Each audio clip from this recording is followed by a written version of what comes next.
अगर मैं आपसे कहूं कि भारत की दो दिग्गज सरकारी कंपनियां भारत हैवी इलेक्ट्रिकल्स लिमिटेड यानी कि भेल और steel authority of India limited यानी कि सेल अपना सबसे बड़ा सरकारी दर्जा खो सकती है, तो शायद आपको यकीन ना हो, लेकिन अब ऐसा खतरा बिल्कुल वास्तविक है।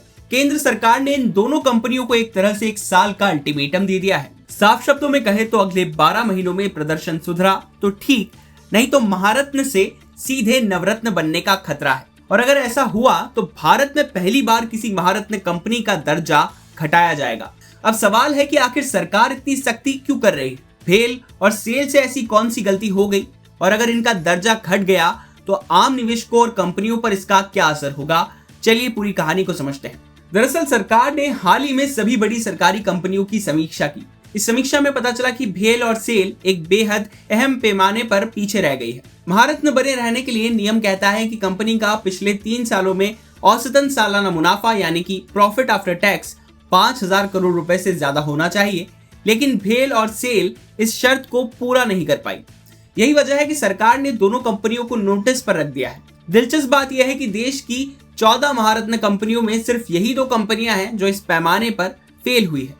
अगर शेयर की परफॉर्मेंस की बात करें तो पिछले कारोबारी सत्र में भेल 0.58% की मामूली गिरावट के साथ 386 रुपए के आसपास ट्रेड कर रही थी। वहीं सेल में 3.42% की गिरावट दिखी और इसका शेयर 190 रुपए के आसपास ट्रेड कर रहा है। लेकिन क्या सारी चीजें खराब हैं? नहीं, यहीं पर कहानी दिलचस्प हो जाती है। सेल और भेल बाकी लगभग सभी बड़े मानकों को पूरा करती है। इनका टर्नओवर 25,000 करोड़ रुपए से काफी ज्यादा है, नेटवर्थ भी 15,000 करोड़ रुपए से ऊपर है और दोनों की बाजार में मजबूत मौजूदगी है। मतलब समस्या कारोबार के आकार की नहीं है, समस्या मुनाफे की। सरकार का कहना है कि इतनी बड़ी कंपनियों से बेहतर लाभप्रदता की उम्मीद की जाती है। अब बहुत से लोग सोच रहे होंगे कि आखिर महारत्न का इतना हल्ला क्यों है। देखिए, महारत्न सिर्फ एक सम्मानजनक टैग नहीं है, इसके साथ कंपनियों को काफी ज्यादा ताकत और आजादी मिलती है। आज भारत में सिर्फ 14 कंपनियों के पास महारत्न का दर्जा है। इनमें ओएनजीसी, कोल इंडिया, इंडियन ऑयल जैसी बड़ी कंपनियां शामिल हैं। महारत्न बनने के बाद कंपनी का बोर्ड कई बड़े फैसले खुद ले सकता है, यानी हर छोटी से बड़ी चीज के लिए सरकार के पास भागने की जरूरत नहीं पड़ती। अगर दर्जा छिन गया तो क्या होगा? यही सबसे बड़ा सवाल है। अगर भेल और सेल महारत्न से नवरत्न बन जाती है तो इनकी ताकत काफी कम हो जाएगी। अभी महारत्न कंपनियां सरकार की मंजूरी लिए बिना 5,000 करोड़ रुपए तक का निवेश खुद मंजूर कर सकती हैं, लेकिन नवरत्न कंपनियों के लिए सीमा सिर्फ 1,000 करोड़ रुपए है।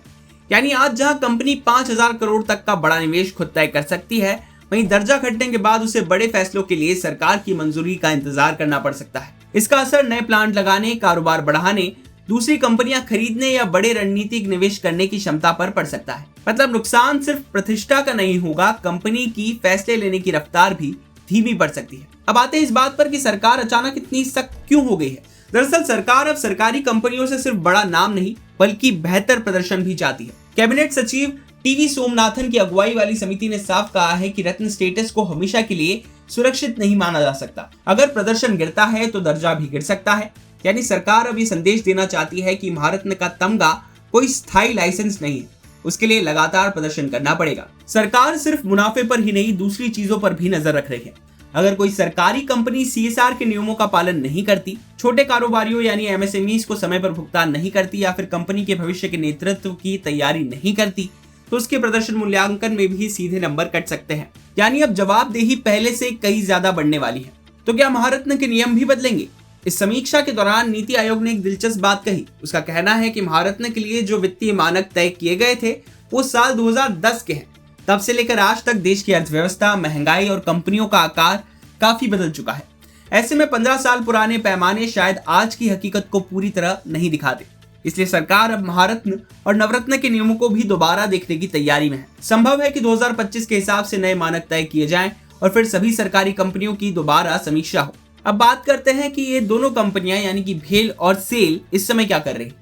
सेल का कारोबार अभी भी बहुत बड़ा है। पिछले 4 सालों में कंपनी का औसत टर्नओवर 1 लाख करोड़ रुपए से ज्यादा रहा है। कंपनी की नेटवर्थ भी करीब 54,000 करोड़ रुपए है, लेकिन मुनाफा उस स्तर तक नहीं पहुंच पा रहा जिसकी महारत्न कंपनी से उम्मीद की जाती है। वहीं भेल के मामले में नीति आयोग ने कहा है कि कंपनी की एचआर नीतियां उसकी ग्रोथ में बड़ी रुकावट बन रही है। हालांकि दोनों मंत्रालयों ने सरकार को भरोसा दिलाया है कि प्रदर्शन सुधारने के लिए रोड मैप तैयार किया जा चुका है। तो कुल मिलाकर कहानी यह है कि भेल और सेल के सामने अब सिर्फ 1 साल का वक्त है। अगर इस दौरान ये कंपनियां अपनी कमाई और मुनाफे में सुधार कर लेती हैं तो महारत्न का ताज बच जाएगा। लेकिन अगर ऐसा नहीं हुआ तो देश में पहली बार किसी महारत्न कंपनी का दर्जा घटाया जा सकता है।